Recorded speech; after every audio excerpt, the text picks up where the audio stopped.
ಆಗಿರ್ಬೋದು, ಒಂದ್ ಯಾವ್ದೇ ಒಂದ್ ಪ್ರೋಗ್ರಾಮ್ ಅಲ್ಲಿ ಆಗಿರ್ಬೋದು, ಒಂದು ಫೋನ್ ಅಲ್ಲಿ ನಾವು ಫೋನ್ ನ ಸೈಲೆಂಟ್ ಮಾಡಿ ಇಟ್ಕೋಬೇಕು.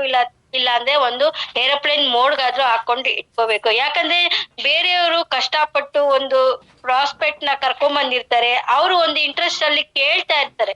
ಒಂದ್ ಪ್ರೋಗ್ರಾಮ್ ಅಲ್ಲಿ ಕೇಳ್ತಾ ಇರುವಾಗ ಪದೇ ಪದೇ ಅವ್ರಿಗೂ ಹೇಳ್ಬೇಕು ನಾವು, ಒಂದು ಫೋನ್ ನ ಸೈಲೆಂಟ್ ಮಾಡಿ, ನಿಮ್ಗೆ ಏನೋ ಒಂದು ವಿಷಯ ನಾವು ತಿಳಿಸ್ಕೊಡಕ್ಕೆ ಕರ್ಕೊಂಡ್ ಬಂದಿದೀವಿ ಅಂತ ಅಂದ್ಮೇಲೆ ಒಂದು ಪ್ರೋಗ್ರಾಮಿಗೆ ಬಂದಾಗ ನಮ್ಮ ಫೋನ್ ನ ಸೈಲೆಂಟ್ ನಾವ್ ಮಾಡ್ಕೊಂಡಾಗ ಆಟೋಮೆಟಿಕ್ ಆಗಿ ನಾವು ಕರ್ಕೊಂಡ್ ಬಂದಿರೋರು ಕೂಡ ಆಟೋಮೆಟಿಕ್ ಆಗಿ ಅವರು ಫೋನ್ ನ ಸೈಲೆಂಟ್ ಮಾಡ್ತಾರೆ. ಇವಾಗ ಅವ್ರ ಇಂಟ್ರೆಸ್ಟ್ ಆಗಿ ಕೇಳ್ತಾ ಇರ್ತಾರೆ. ಇವಾಗ ನಾವೇ ಲೀಡರ್ಸ್ ಗಳ ಆಗಿದ್ದು ನಾವು ಫೋನ್ ನ ನಾವೇ ಸೈಲೆಂಟ್ ಮಾಡ್ದಿರ ನಾವು ಯಾವಾಗ್ಲೂ ಫೋನ್ ಅಲ್ಲೇ ಮಾತಾಡ್ತಾ ಇದ್ದೆ, ಅವ್ರು ಕರ್ಕೊಂಡ್ ಬಂದಿರೋರ್ಗೆ ಇವರೇ ಫೋನ್ ಅಲ್ಲಿ ಮಾತಾಡ್ತಾ ಇದಾರೆ, ಏನ್ ಡಿಸ್ಟರ್ಬ್ ಆಗ್ತಾ ಇದೆ, ಅವ್ರ ಇಂಟ್ರೆಸ್ಟ್ ಅಲ್ಲಿ ಕೇಳಕ್ಕೆ ಆಗಲ್ಲ. ಯಾಕಂದ್ರೆ ಪದೇ ಪದೇ ಎದ್ದೋಗ್ತಾ ಇರ್ತಾರೆ. ನಾವೇ ಪದೇ ಪದೇ ಎದ್ದೋಗ್ತಾ ಇದ್ರೆ ಅವ್ರಿಗೆ ಏನ್ ಅನ್ಸುತ್ತೆ, ಇವ್ರು ಕರ್ಕೊಂಡ್ ಬಂದಿರೋರು ಹಿಂಗೆ ಹೋಗ್ತಾ ಇದಾರೆ ಅನ್ನೋದು ಒಂದು ಮೈಂಡ್ ಸೆಟ್ ಬಂದು ಅಲ್ಲಿ ಏನ್ ಪ್ರೋಗ್ರಾಮ್ ಮಾಡ್ತಾ ಇದಾರೆ ಆ ಟ್ರೈನಿಂಗ್ ಅಲ್ಲಿ ಅವ್ರಿಗೆ ಗಮನನೇ ಇರಲ್ಲ, ಅವ್ರಿಗೂ ಮೈಂಡ್ ಡಿಸ್ಟರ್ಬ್ ಆಗ್ತಾ ಇರುತ್ತೆ ಫ್ರೆಂಡ್ಸ್. ಅದಕ್ಕೋಸ್ಕರ ನಾವು ಏನ್ ಮಾಡ್ಬೇಕು ಅಂತಂದ್ರೆ ನಮ್ಮ ಫೋನ್ ಅನ್ನ ನಾವು ಫಸ್ಟ್ ಸ್ವಿಚ್ ಆಫ್ ಮಾಡ್ಕೊಂಡು ಇಟ್ಕೋಬೇಕು. ಆವಾಗ ಪಕ್ಕದಲ್ಲಿ ನಾವು ಏನ್ ಕರ್ಕೊಂಡ್ ಬಂದಿರ್ತಿರೋ ಅಂತ ಅಸೋಸಿಯೇಟ್ಸ್ ನಾವು ಫೋನ್ ನ ಸ್ವಿಚ್ ಆಫ್ ಮಾಡಿ ಇಟ್ಕೊಳ್ಳೋದಕ್ಕೆ ಹೇಳ್ದಾಗ ಅವರು ಒಂದು ಡೀಸೆಂಟ್ ಆಗಿ ಕೂತ್ಕೊಂಡು ಏನ್ ಪ್ರೋಗ್ರಾಮ್ ಅಲ್ಲಿ ಏನ್ ಟ್ರೈನಿಂಗ್ ಪ್ರೋಗ್ರಾಮ್ ಕೊಡ್ತಾ ಇರ್ತಾರೋ, ಏನೋ ಒಂದು ಒಳ್ಳೆ ವಿಷಯ ಹೇಳ್ತಾ ಇರ್ತಾರೆ, ಅವರು ಇಂಟ್ರೆಸ್ಟ್ ಇಂದ ಕೇಳಕ್ಕೆ ಇಷ್ಟ ಪಡ್ತಾರೆ ಅಂತ ಹೇಳ್ತೀನಿ. ನೆಕ್ಸ್ಟ್, ಸಿಟ್ ಇನ್ ಓಪನ್ ಮೈಂಡ್ ಸೆಟ್. ಇವಾಗ ನೋಡಿ ಫ್ರೆಂಡ್ಸ್, ಇವಾಗ ಒಂದು ಏನೋ ಒಂದು ಇವಾಗ ವಿಷಯ ಕೇಳ್ಬೇಕು ಅಂತಂದ್ರೆ ನಾವು ಜಾಸ್ತಿ ನಮ್ ತಲೆಯಲ್ಲಿ ನಮ್ದೇ 108 ಟೆನ್ಷನ್ ಇಟ್ಕೊಂಡು ಹೋಗಿ ಒಂದು ಪ್ರೋಗ್ರಾಮ್ ಅಲ್ಲಿ ನಾವು ಹೋಗಿ ಮೈಂಡ್ ಸೆಟ್ ಆಗ್ಬೇಕು ಅಂತ ಹೋದ್ರೆ ಅದು ಖಂಡಿತ ಆಗಲ್ಲ. ಯಾಕಂದ್ರೆ ನಾವೇ ನಮ್ಮ ಮೈಂಡ್ ಸೆಟ್ ಅಲ್ಲಿ ನಾನಾ ತರದ ಗೊಂದಲಗಳನ್ನ ಇಟ್ಕೊಂಡು ನಾವು ಒಂದು ಪ್ರೋಗ್ರಾಮ್ ನ ನೋಡ್ತಾ ಇದೀವಿ ಅಂದ್ರೆ ಮನೇಲಿ ಏನ್ ಆಗ್ತಾ ಇದೆಯೋ, ಅಲ್ಲ ಮನೇಲಿ ಏನಾರ ಬಿಟ್ಬಿಟ್ ಬಂದಿದೀವ, ಇದು ಒಂದು ಮೈಂಡ್ ಅಲ್ಲಿ ಓಡ್ತಾ ಇರುತ್ತೆ. ಅದಕ್ಕೆ ನಾವ್ ಹೇಳ್ಬೇಕು, ಒಂದು ಖಾಲಿ ಗ್ಲಾಸ್ ಉದಾಹರಣೆ ನೋಡ್ಬೋದು, ಒಂದು ಖಾಲಿ ಗ್ಲಾಸ್ ಇಟ್ಕೋಬೇಕು, ಈ ಕಡೆ ಒಂದು ಫುಲ್ ಒಂದ್ ಲೋಟದಲ್ಲಿ ನೀರು ಹಾಕಿ ಫುಲ್ ಆಗಿ ಇಟ್ಕೊಬೇಕು. ಯಾಕಂದ್ರೆ ಒಂದು ಖಾಲಿ ಮೈಂಡ್ ಸೆಟ್ ಮೈಂಡ್ ಓಪನ್ ಅಂತ ಹೇಳಿದ್ರೆ ನಮ್ಮ ವಿಷಯಗಳು ಏನ್ ಹೇಳ್ತಾರೋ ಅದನ್ನ ಅಲ್ಲಿ ಹೋಗ್ತಾ ಇರತ್ತೆ. ಆ ತರ ನಮ್ಮ ಮೈಂಡ್ ಸೆಟ್ ಇಟ್ಕೋಬಾರ್ದು. ಯಾಕಂದ್ರೆ ಏನೇ ಒಂದು ಒಳ್ಳೆ ವಿಷಯಗಳನ್ನ ಹೇಳುವಾಗ ಅದು ನಮ್ಮ ಮೈಂಡ್ ಅಲ್ಲಿ ಕೂತ್ಕೊಳ್ಳಲ್ಲ ಅಂತ ಹೇಳ್ಬೋದು friends. Okay, next, don't disturb others. ನೋಡಿ, ನಾನು ಆವಾಗ್ಲೇ ಹೇಳ್ದಂಗೆ ಇವಾಗ ನಾವು ಪಕ್ಕದಲ್ಲಿ ಕುತ್ಕೊಂಡಿರೋರ್ಗೆ ನಾವು ಡಿಸ್ಟರ್ಬ್ ಮಾಡ್ಬಾರ್ದು. ಒಂದ್ ಮಕ್ಳನ್ ಕರ್ಕೊಂಡ್ ಬಂದಿರೋರು ಆಗಿರ್ಬೋದು, ಅದು ಡಿಸ್ಟರ್ಬ್ ಮಾಡ್ತಾ ಇರುತ್ತೆ, ಪಕ್ಕದಲ್ಲಿ ಇರೋರ್ಗೆ ಡಿಸ್ಟರ್ಬ್ ಆಗ್ತಾ ಇರುತ್ತೆ. ಅವಾಗ ಹೇಳ್ಬೇಕು, ಮ್ಯಾಮ್ ಒಂದ್ ಸ್ವಲ್ಪ ಹೊತ್ತು ಆಚೆ ಕರ್ಕೊಂಡೋಗಿ ಸುಧಾರಿಸಿ ಕರ್ಕೊಂಡ್ ಬನ್ನಿ.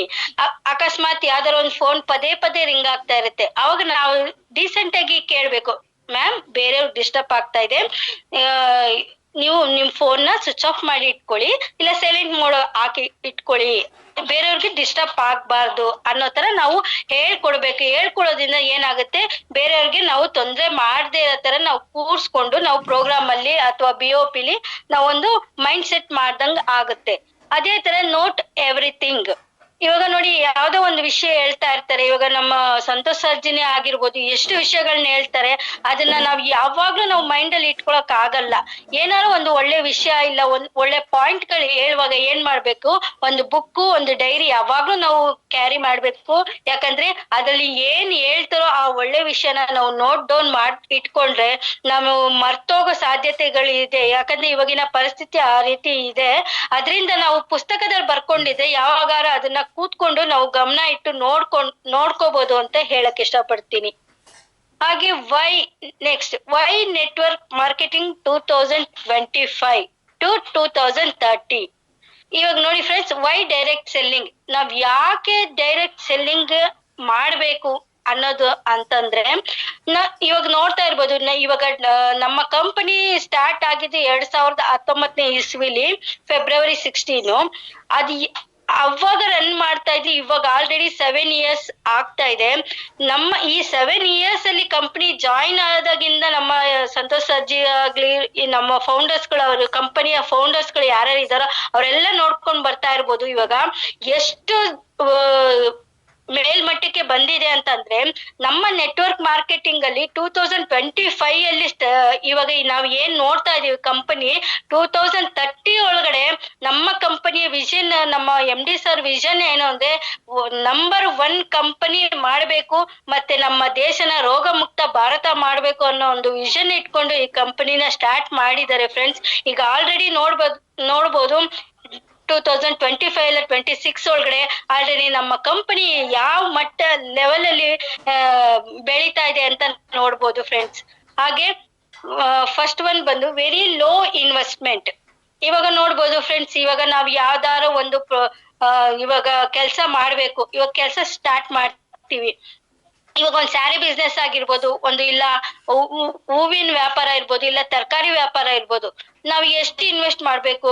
ಒಂದ್ ಸ್ಯಾರಿ ಬಿಸ್ನೆಸ್ ಮಾಡ್ಬೇಕು ಅಂದ್ರೂ ನಾನು ಆಲ್ರೆಡಿ ಮಾಡ್ತಾ ಇದ್ದೆ. 15,000 ಆದ್ರೂ ಬೇಕು, 50,000 ಬೇಕು.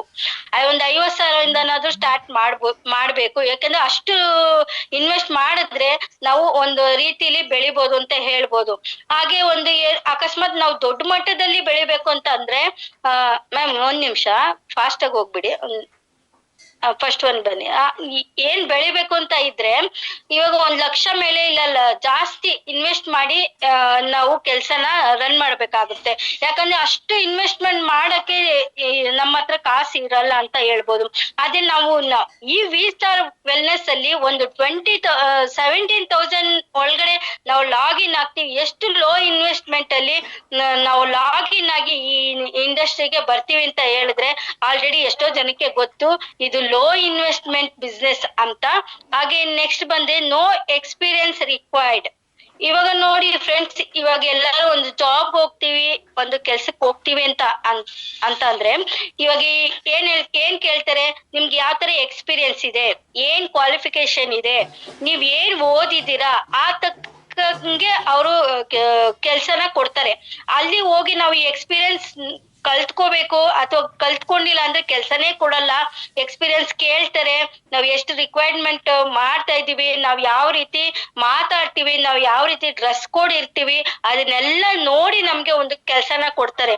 ಅದೇ ನಮ್ಮ ಈ V-Star ವೆಲ್ನೆಸ್ ಅಲ್ಲಿ ನೋಡಿ, ನೀವು ಸಣ್ಣಗಿದ್ದೀರಾ, ದಪ್ಪ ಇದ್ದೀರಾ, ಯಾವ್ದೇ ತರ ಎಕ್ಸ್ಪೀರಿಯನ್ಸ್ ಇದೆಯಾ, ನೀವ್ ಎಷ್ಟು ಓದಿದ್ದೀರಾ, ಇದನ್ನೆಲ್ಲ ಕೇಳಲ್ಲ ಫ್ರೆಂಡ್ಸ್. ಯಾಕಂದ್ರೆ ಅಂತ ಒಂದು ಒಳ್ಳೆ ಕಂಪನಿ ಒಳಗೆ ನಾವು ಜಾಯ್ನ್ ಆಗಿದೀವಿ ಅಂತ ಹೇಳ್ಬೋದು. ನಾವ್ ಯಾವ್ದೇ ತರದ ಎಕ್ಸ್ಪೀರಿಯನ್ಸ್ ಕೇಳ್ದಿರೋ ಒಂದು ಕಂಪನಿ ಓನ್ಲಿ ಅದು V-Star ವೆಲ್ನೆಸ್ ಅಂತ ಹೇಳಕ್ಕೆ ಇಷ್ಟಪಡ್ತೀನಿ.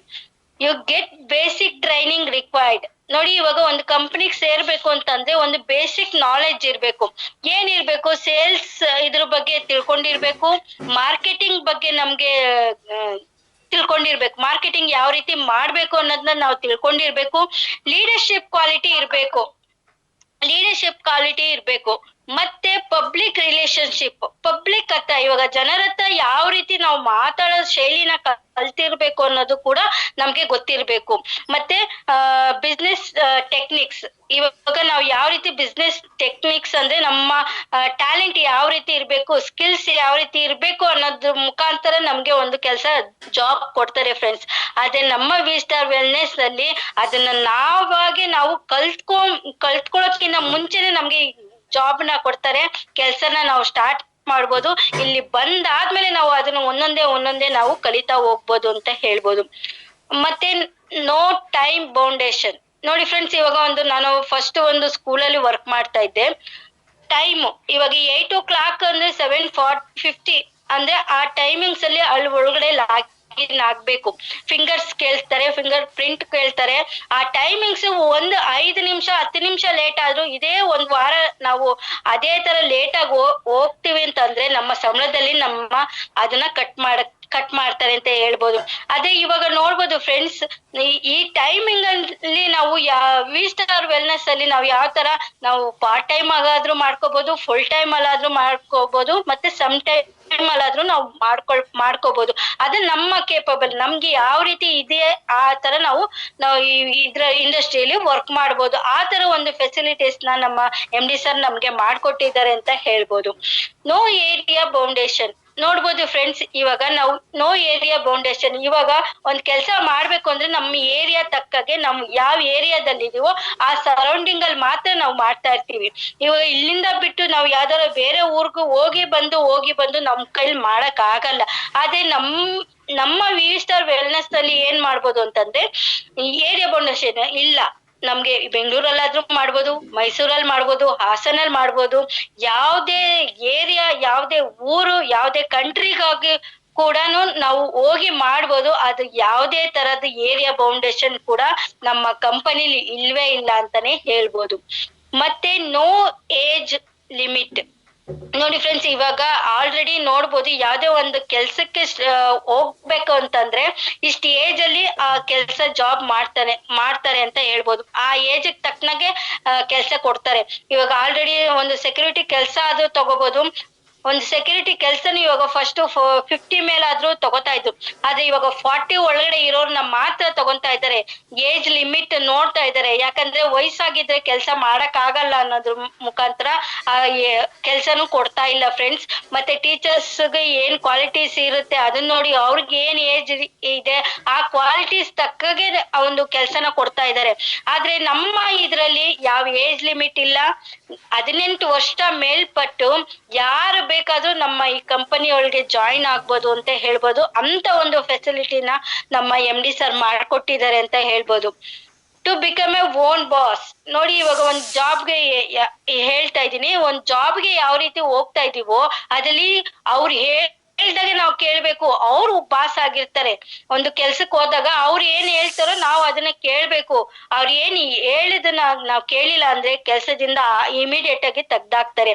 ಆದ್ರೆ ನಮ್ಮ ಇದು ಏನಂತಂದ್ರೆ, ನಮ್ಮ ವಿ ಸ್ಟಾರ್ ವೆಲ್ನೆಸ್ ಅಲ್ಲಿ ಯಾವ ರೀತಿ ಅಂತಂದ್ರೆ, ನಾವೇ ಓನ್ ಬಾಸ್ ಅಂತ ಹೇಳ್ಬೋದು.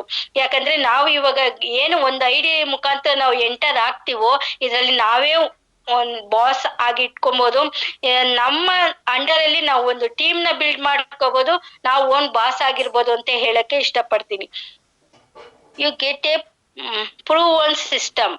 ನೋಡಿ ಫ್ರೆಂಡ್ಸ್, ಇವಾಗ ನಾವು ಒಂದು ಕೆಲಸ ಸ್ಟಾರ್ಟ್ ಮಾಡ್ಬೇಕು, ಯಾವ್ದೋ ಒಂದು ಜಾಬ್ ಇವಾಗ ಸ್ಟಾರ್ಟ್ ಮಾಡ್ತಾ ಇದೀವಿ ಅಂದ್ರೆ ಪ್ರೂವ್ ಆನ್ ಮಾಡ್ಬೇಕು. ಯಾಕಂದ್ರೆ ಒಂದು ಪಂಚಾಯತಿ ಆಫೀಸ್ ಇಂದ ಇಟ್ಕೊಂಡು ನಾವು BBMP ಆಫೀಸ್ ಅಲ್ಲಿ ಹೋಗಿ ನಾವು ಒಂದು ಲೆಟರ್ ತಗೊಂಡ್ಬರ್ಬೇಕು. ನಾವು ಒಂದು ಕೆಲಸ ಮಾಡ್ತೀವಿ, ಇವಾಗ ಒಂದು ಕಂಪನಿ ಸ್ಟಾರ್ಟ್ ಮಾಡ್ತೀವಿ, ಒಂದು ರನ್ ಮಾಡ್ತೀವಿ ಅಂತಂದ್ರೆ ಆ ತರ ಒಂದು ಫೆಸಿಲಿಟೀಸ್ ನಾವು ಎಲ್ಲಾ ಇದ್ರಲ್ಲಿ ತಗೊಂಡ್ಬರ್ಬೇಕಾಗುತ್ತೆ. ಎಲ್ಲಾ ತರದ ಲೆಟರ್ನು ಮಾಡ್ಬೇಕಾಗತ್ತೆ.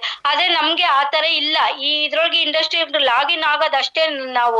ಯಾಕಂದ್ರೆ ಆಲ್ರೆಡಿ ನಮ್ಮ ಕಂಪನಿ ನಮ್ಗೆ ಸೆಂಟ್ರಲ್ ಗೌರ್ಮೆಂಟ್ ಕಡೆಯಿಂದನೇ ನಮ್ಗೆ ಅಪ್ರೂವ್ ಮಾಡಿರೋಂತ ಒಂದು ಸರ್ಟಿಫೈಡ್ ಆಗಿರೋಂತ ಒಂದು ಕಂಪನಿ, ಎಲ್ಲಾ ತರ ಡಾಕ್ಯುಮೆಂಟ್ಸ್ ಇರೋಂತ ಕಂಪನಿ ಅಂತ ಹೇಳ್ಬೋದು. ನಾವು ಮಾಡ್ಬೇಕು ಅಂತ ಯಾವ ಪ್ರೂವ್ ಮಾಡ್ಬೇಕು ಅಂತ ಇಲ್ಲ. ಆಲ್ರೆಡಿ ನಮ್ಮ MD ಸರ್ ಆಲ್ರೆಡಿ ಅವರ ಕಂಪನಿಗೆ ಏನೇನ್ ಡಾಕ್ಯುಮೆಂಟ್ಸ್ ಬೇಕೋ, ಯಾವ್ದೇ ಅದು ಇದು ಪೇಪರ್ಗಳು ಬೇಕು, ಅದನ್ನೆಲ್ಲ ಆಲ್ರೆಡಿ ಮಾಡಿಟ್ಟಿದ್ದಾರೆ ಅಂತಾನೆ ಹೇಳ್ಬೋದು. Product and service trend and tested.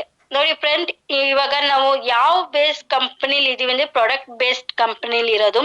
100% ನಾವು ಪ್ರಾಡಕ್ಟ್ ನ ಯೂಸ್ ಮಾಡ್ಬೇಕು. ಯಾಕಂದ್ರೆ ನಾವು ಇವಾಗ ಒಂದು ಬೇರೆ ಒಂದು ಜನರ ಹತ್ರ ಹೋಗಿ ಮಾತಾಡುವಾಗ ನಮ್ಮ ಕಂಪನಿ ಪ್ರಾಡಕ್ಟ್ ನಾವ್ ಯೂಸ್ ಮಾಡಿಲ್ಲ ಅಂದ್ರೆ ಅವ್ರ ಹತ್ರ ಹೋಗಿ ಮಾತಾಡಕ್ಕೆ ನಮ್ಗೇನೆ ಕಾನ್ಫಿಡೆಂಟ್ ಇರಲ್ಲ.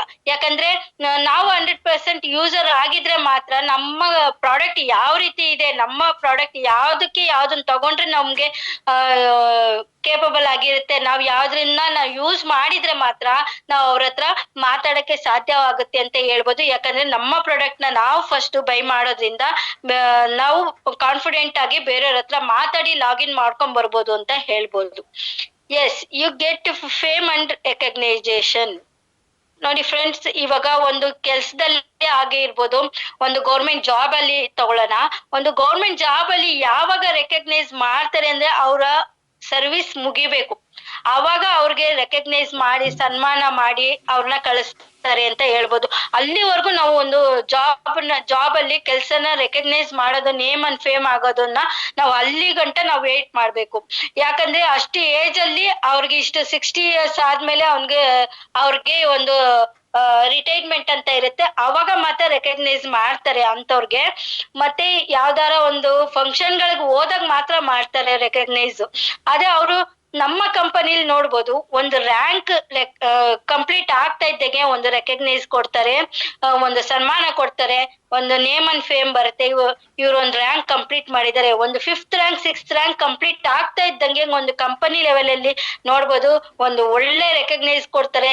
ಯಾವ ತರ ಸನ್ಮಾನ ಮಾಡ್ತಾರೆ ಅಂತ ಆಲ್ರೆಡಿ ನಾವೆಲ್ಲ ನೋಡ್ತಾ ಇದ್ದೀವಿ ಫ್ರೆಂಡ್ಸ್. ನಮ್ಮ ಸಂತೋಷ್ ಸರ್ ಆಗಿರ್ಬೋದು, ಸಂತೋಷ್ ಸರ್ಗ್ ಆಗಿರ್ಬೋದು, ಡೈಮಂಡ್ಸ್ ಗಳಿಗಾಗಿರ್ಬೋದು, ನಮ್ಮ RK ಫೌಂಡರ್ಸ್ ಗಳಿಗಾಗಿರ್ಬೋದು, ಎಷ್ಟು ತರ ರೆಕಗ್ನೈಸ್ ಮಾಡ್ತಾರೆ ಅಂತ ನೋಡ್ತಾ ಇದೀವಿ. ಒಂದು ಫಂಕ್ಷನ್ ಗಳಿಗಾಗಿರ್ಬೋದು, ಅವರ ರ್ಯಾಂಕ್ ಕಂಪ್ಲೀಟ್ ಆದಾಗಿರ್ಬೋದು, ಆ ತರ ರೆಕಗ್ನೈಸ್ ನೇಮ್ ಅಂಡ್ ಫೇಮ್ ಕೂಡ ನಮ್ಮ ಕಂಪನಿಲಿ ಸಿಗುತ್ತೆ ಅಂತಾನೆ ಹೇಳ್ಬೋದು. Yes, you get passive income. Passive income ನೋಡಿ ಫ್ರೆಂಡ್ಸ್, ಪ್ಯಾಸಿವ್ ಇನ್ಕಮ್ ಅಂದ್ರೆ ಎಕ್ಸ್ಟ್ರಾ ಸೋರ್ಸ್ ಇನ್ಕಮ್ ಅಂತ. ಇವಾಗ ಎಕ್ಸ್ಟ್ರಾ ಸೋರ್ಸ್ ಇನ್ಕಮ್ ಎಂತವ್ರಿಗೆ ಬೇಕು?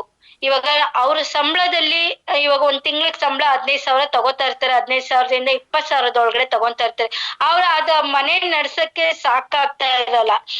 ಎಂತವ್ರನ್ನ ನಾವು ಹುಡುಕ್ಬೇಕು ಅಂದ್ರೆ ಪ್ಯಾಸಿವ್ ಇನ್ಕಮ್ ಯಾರಿಗೆ ಬೇಕು ಅಂತವ್ರ ಸೋರ್ಸ್ ಇರೋಂಥವ್ರನ್ನ, ಕೇಪಬಲ್ ಇರೋರ್ನ ನಾವು ಹುಡ್ಕೊಂಡು ತಗೊಂಬಂದು ಇದ್ರಲ್ಲಿ ಪ್ಯಾಸಿವ್ ಇನ್ಕಮ್ ನಿಮ್ಗೆ ಇವಾಗ ಬರ್ತಾ ಇರೋಂಥ ಸಂಬಳದಲ್ಲಿ ಅವ್ರಿಗೆ ನಾವು ಮನ ಮುಟ್ಟೋ ತರ ಮಾತಾಡ್ಬೇಕು. ಯಾಕಂದ್ರೆ ನಿಮ್ಗೆ ಬರ್ತಾ ಇರೋಂಥ ಸಂಬಳ ಸಾಕಾಗ್ತಾ ಇಲ್ಲ, ನಿಮ್ಮ ಮನೆ ನಡ್ಸಕ್ ಸಾಕಾಗ್ತಾ ಇಲ್ಲ ಅಂತಂದ್ರೆ ನೋಡಿ, ಇದ್ರಲ್ಲಿ ಪಾರ್ಟ್ ಟೈಮ್ ಅಲ್ಲಿ ಜಾಬ್ ಅಲ್ಲಿ ನೀವು ಈ ತರ ಒಂದು ಇನ್ಕಮ್ ನ ತಗೊಂಡು ನಿಮ್ಮ ನೀಡ್ಸ್ ನ ಕಂಪ್ಲೀಟ್ ಮಾಡ್ಕೋಬಹುದು ಅಂತ ಹೇಳ್ಬೋದು.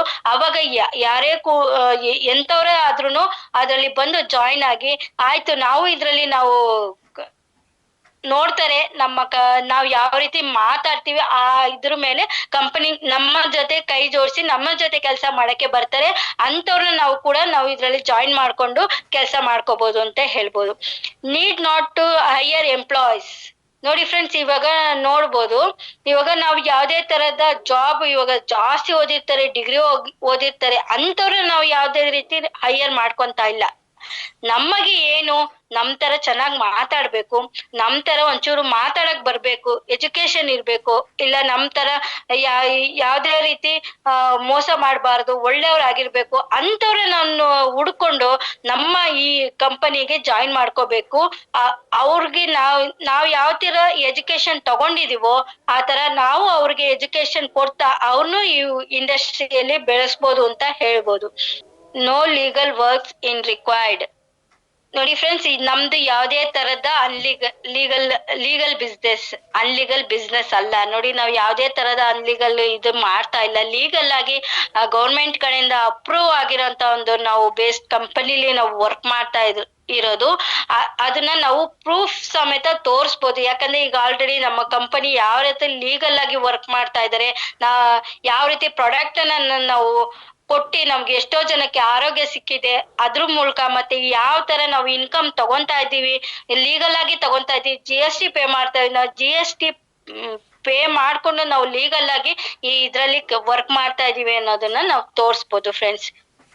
You get luxury lifestyle. ನೋಡಿ ಫ್ರೆಂಡ್ಸ್, ಯಾವ್ದೇ ತರಹ ನಾವು ಮಾಡೋಂತ ಕೆಲ್ಸದಲ್ಲೇ ಇರ್ಬೋದು, ಜಾಬ್ ಅಲ್ಲೇ ಇರ್ಬೋದು, ಯಾವ್ದೇ ತರದ ಲಕ್ಸುರಿ ಲೈಫ್ ನ ಲೀಡ್ ಮಾಡಕ್ ಸಾಧ್ಯನೇ ಇಲ್ಲ. ಯಾಕಂದ್ರೆ ಇವಾಗ ನೋಡ್ಬೋದು, ಒಂದು ಕೆಲಸ ಮಾಡ್ತಾ ಇದೀವಿ ಅಂದ್ರು ಒಂದ್ ಎಷ್ಟೋ ವರ್ಷ ಗಟ್ಲೆ ಅವ್ರ ಒಂದು ಡ್ರೀಮ್ ನ ಫುಲ್ಫಿಲ್ ಮಾಡಕ್ಕೆ ಸಾಧ್ಯ. ಯಾಕಂದ್ರೆ ಒಂದು ಕಾರ್ ತಗೊಳೋದಾಗಿರ್ಬೋದು, ಯಾರು ಗೌರ್ಮೆಂಟ್ ಜಾಬ್ ಅಲ್ಲಿ ಇರೋರು, ಒಳ್ಳೆ ಸ್ಯಾಲ್ರಿ ತಗೊಂಡವ್ರು, ಅಂತವ್ರು ಸ್ವಲ್ಪ ಅವ್ರ ಡ್ರೀಮ್ಸ್ ನ ಫುಲ್ಫಿಲ್ ಮಾಡ್ಕೊಬಹುದು ಅಂತ ಹೇಳ್ಬೋದು. ಅದೇ ನಾವು ಮಾಮೂಲಿ ಕೆಲಸ ಮಾಡೋ ಒಂದು 15,000 20,000 ತಗೊಳ್ಳೋಂತ ಜಾಬ್ ಅಲ್ಲಿ ಇರೋಂಥವ್ರು ಅವ್ರ ಲಕ್ಸುರಿ ಲೈಫ್ ನ ಸ್ಟೈಲ್ ನ ಲೀಡ್ ಮಾಡಕ್ಕೆ ಸಾಧ್ಯನೇ ಇಲ್ಲ. ಯಾಕಂದ್ರೆ ಆ ಅನುಭವ ನನ್ಗೂ ಇದೆ. ಯಾಕಂದ್ರೆ ನಾನು ಒಂದು 15,000 20,000 ಒಳಗಡೆನೆ ನಾನು ಸ್ಯಾಲ್ರಿನ ತಗೊಂತಾ ಇದ್ದಿದ್ದು. ಅದಕ್ಕೆ ನನ್ನ ಲೈಫ್ ಸ್ಟೈಲ್ ಈ ರೀತಿ ಫಸ್ಟ್ ಇದ್ದಿದ್ದಂಗೆ ಇವಾಗ ಇಲ್ಲ. ಯಾಕಂದ್ರೆ ಆಲ್ರೆಡಿ ಸ್ವಲ್ಪ ಚೇಂಜ್ ಮಾಡ್ಕೊಂಡಿದ್ದೀನಿ. ಯಾಕಂದ್ರೆ ನನ್ಗೆ ಏನು ಡ್ರೀಮ್ಸ್ ಇದೆಯೋ ಅದನ್ನ ಈ ಇಂಡಸ್ಟ್ರಿ ಬಂದ್ಮೇಲೆ ನಾನು ಅದನ್ನ ಫುಲ್ಫಿಲ್ ಮಾಡ್ಕೋಬಹುದು ಅಂತ ತಿಳ್ಕೊಂಡು ನಾನು ಇದಕ್ಕೆ ಜಾಯಿನ್ ಆಗಿದ್ದೀನಿ. ಒಂದು ಏನು ನಾವು ಒಂದು ಎಷ್ಟೋ ವರ್ಷ ಆದ್ರೂ ನಾವು ಒಂದು ಇಷ್ಟು ಇನ್ಕಮ್ ನಾವು ನೋಡೇ ಇರಲ್ಲ. ಆದ್ರೆ ಈ ಇಂಡಸ್ಟ್ರಿಯಲ್ಲಿ ನೋಡ್ಬೋದು, ಒಂದು ರ್ಯಾಂಕ್ ಕಂಪ್ಲೀಟ್ ಆಗ್ತಾ ಆಗ್ತಾ ಎಷ್ಟು ಇನ್ಕಮ್ ನಾವು ತಗೋಬಹುದು. ಇದರಿಂದ ನಮ್ಮ ಡ್ರೀಮ್ಸ್ ಏನಿದೆಯೋ ಅದನ್ನ ಫುಲ್ಫಿಲ್ ಮಾಡ್ಕೋಬಹುದು.